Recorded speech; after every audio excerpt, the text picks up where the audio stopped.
hak asasi manusia, merupakan hak yang dimiliki oleh manusia sejak lahir dan merupakan anugerah Tuhan. Pastinya semua orang memiliki hak asasi manusia dan oleh karena itu seluruh manusia berhak diperlakukan secara adil.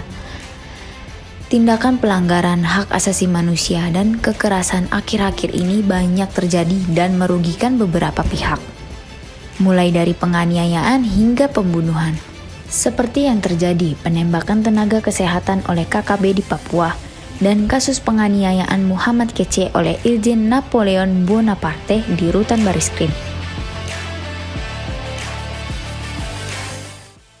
Ya jadi gini loh, kekerasan itu kan sebenarnya kita masuk dalam kultur ya, di mana kultur pada waktu itu gigi ganti gigi. Kalau kita ditampar ya harus menampar. Jadi itu kultur barbarisme. Karena dalam kekerasan itu sebenarnya manifestasi dari kesadaran di bawah sadarnya. Manusia itu kembali kepada kebinatangannya. Misalnya kekerasan yang terjadi di Papua itu sangat kita sayangkan. Karena tenaga medis, kesehatan, guru itu adalah warga sipil yang harusnya dilindungi. Maka dalam perang pun yang namanya tenaga medis itu nggak boleh diserang. Nah, mengapa kekerasan muncul? Kekerasan muncul karena ini kultur violent. Jadi kultur violent itu manifestasi dari nafsu kebinatangan yang termanifestasi dalam agresivitas. Nah, agresivitas itu kan nafsu binatang, sedangkan manusia itu punya yang namanya akal budi, rasio, dan manusia itu juga memiliki kemampuan untuk mengendalikan dirinya.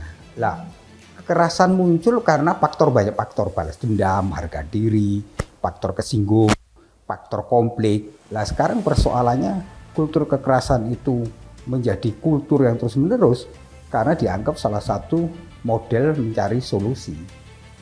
Selama itu dianggap menjadi solusi satu-satunya, maka kekerasan selalu menjadi bagian dari cara penyelesaian. Maka Gatung mengatakan memutus tali kekerasan itu yang penting dengan membangun budaya rekonsiliasi.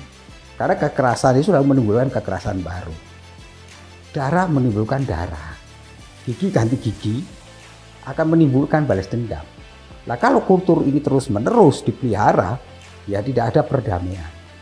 Maka Karl Robert itu mengatakan, ya memutus tali kekerasan bagian dari sivilis.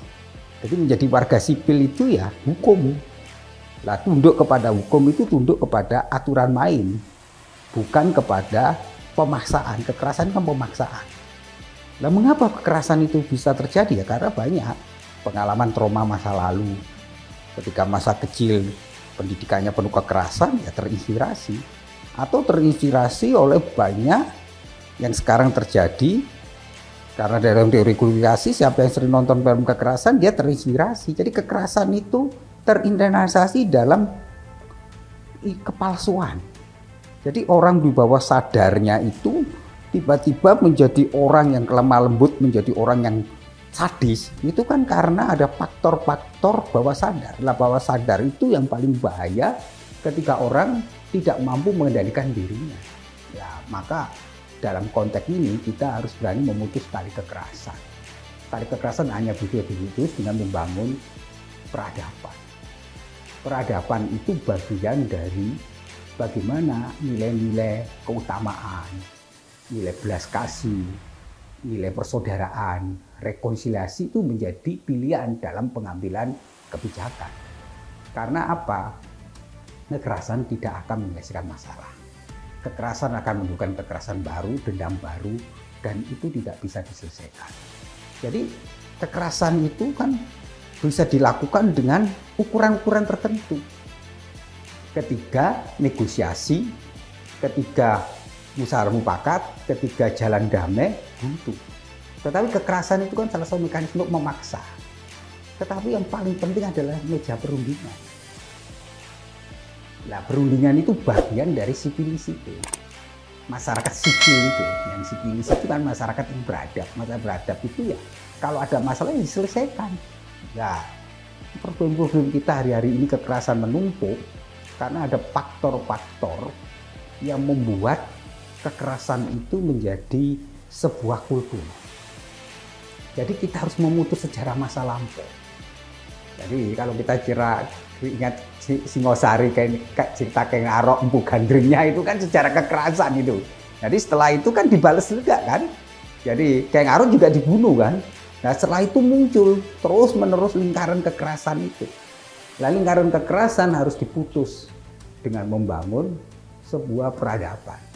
Nah peradaban itu apa? Membangun peradaban itu adalah nilai-nilai keutamaan hidup.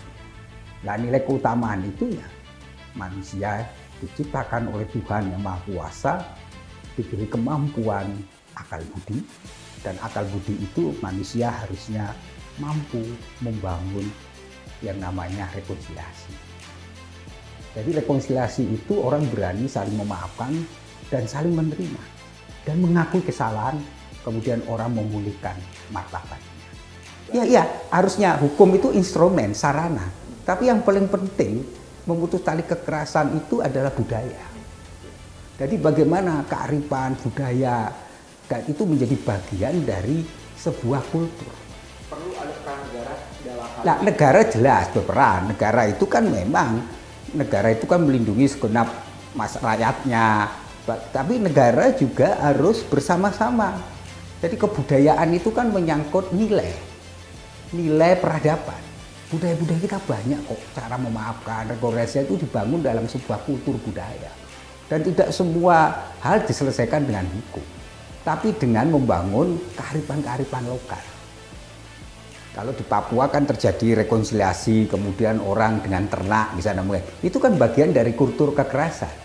Tapi bagaimana kultur memutus tali kekerasan dengan cara apa? Kultur itu tadi, budaya itu. Budaya di mana kalau di Papua itu kan kalau perang suku satu selesai. Tapi ini kan peradaban. Tapi peradaban ini kan tidak harus bukan korban jiwa kan. Bisa ada negosiasinya kan. Mungkin diganti dengan ternak, diganti dengan apa, babi yang di sana. Tapi kultur kekerasan ini yang harusnya mulai tidak lagi menjadi bagian dari cara berpikir, bertindak, bernarasi masyarakat kita. Ya, harus ada kembali pada pendidikan nilai-nilai dan menggali kearifan lokal. Banyak sekali kearifan lokal di mana budaya, dongeng, banyak selalu cerita-cerita, dan itu banyak sekali kaya bagaimana cara menyelesaikan konflik dengan cara damai. Dan itu biasanya dengan kesadaran.